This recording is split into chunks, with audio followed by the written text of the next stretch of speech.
The Saucony Triumph is a shoe built for easy long runs. It's a premium feeling daily trainer that is designed to be comfortable but also eat miles. Version 23 is now here, and whilst the changes don't look spectacular, they are actually significant. And in this video I'm going to talk you through them, and I'm also going to let you know how I found version 23 of the Saucony Triumph.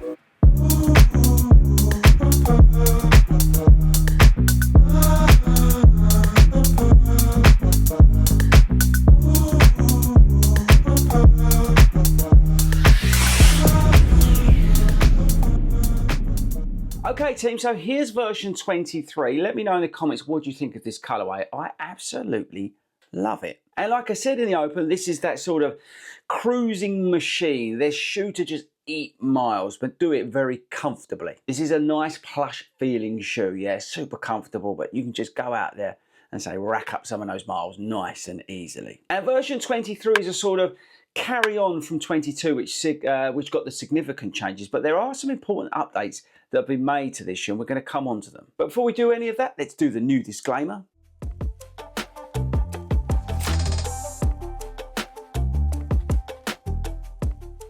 Thanks for watching it. I know it's a pain in the bum, but we need to do it. And with that out of the way, let's dive into the stats and features and let's tell you what's going on with version 23. Okay, so version 23 is £170. The shoe's weighing 289 grams, and now that's significant because that's been reduced versus the previous version. I'll come on to how they've done that in just a minute.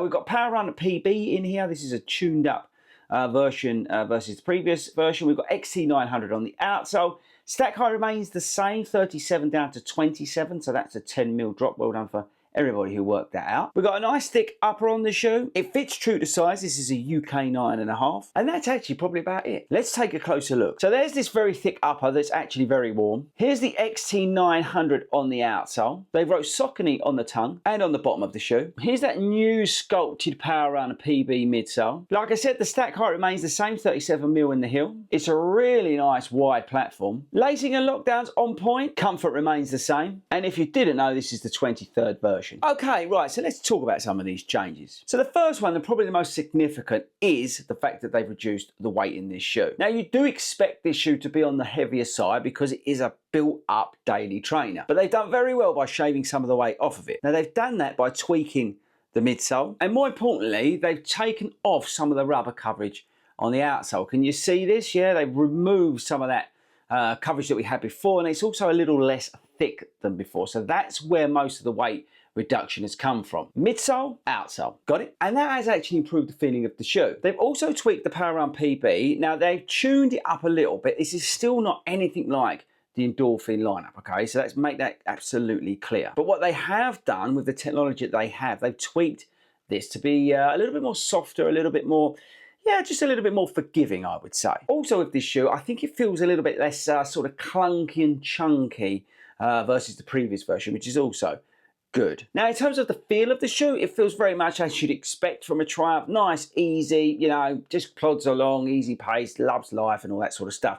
There's nothing here that will excite you, but that's not a bad thing. This shoe is there to do easy miles, recovery miles, and do them very well. And this shoe does it, but it also does it in a very stable way. This is inherently stable, this shoe. It's a really plus, a positive even, of the shoe. So in terms of the ride, this has been easy miles in this shoe, nothing crazy. This is what you'd expect me to do in it, and it delivers exactly as I want it to. It's perfect for those easy miles. It's perfect for that 9-minute and slightly below pace for me. So that's about 5.35 per kilometre. But it's brilliant at doing easy miles. It's stable. It's inherently stable because it's so wide. Look how wide that platform is underneath. You don't rock about or anything like that with it. It's soft enough to make you feel nice and comfortable, but you do get a nice bit of energy return. Comfort is on point, and that's great because that's what I want from a Triumph. But yes, overall the ride's been great. The outsole's done fantastic. It's been dry, it's been hot, but the outsole's been great on this shoe. This is not a shoe that I would look to do like any fast stuff in. This is a shoe that I wouldn't probably take over 13 miles, and the reason that is because my feet would probably melt. But you could quite comfortably buy this shoe and take it long, all right? And I want to point that out. But for me, this is not a shoe that I would want to take long. And that is mainly down to this upper. This is one of the problems with the shoe. We'll come on to likes and dislikes, but this upper, unfortunately,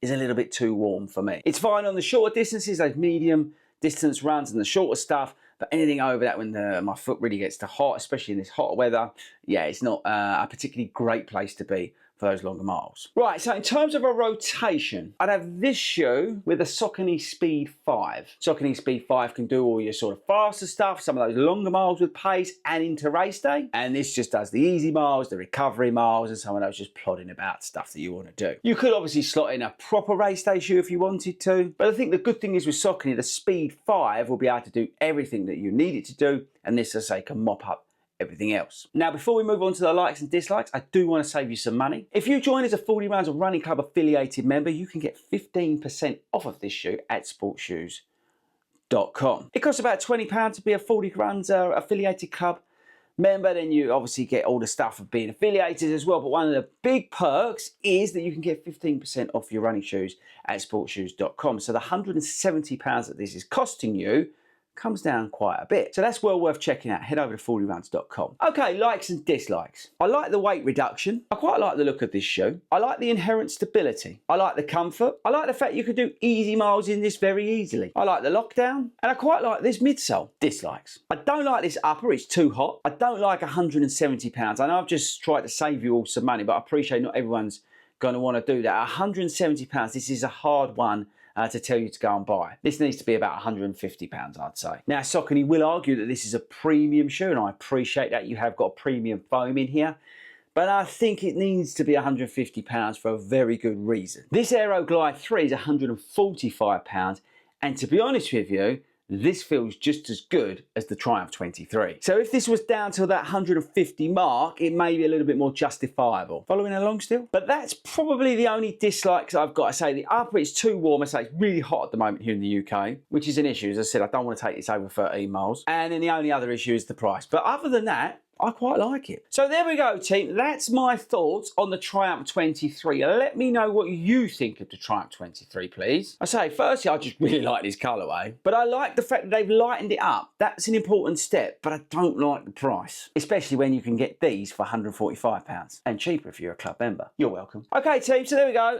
Let me know if you're going to pull the trigger on the Triumph 23. Let me know in the comments, but that's it from me. Don't forget to subscribe, and I shall catch you all probably later.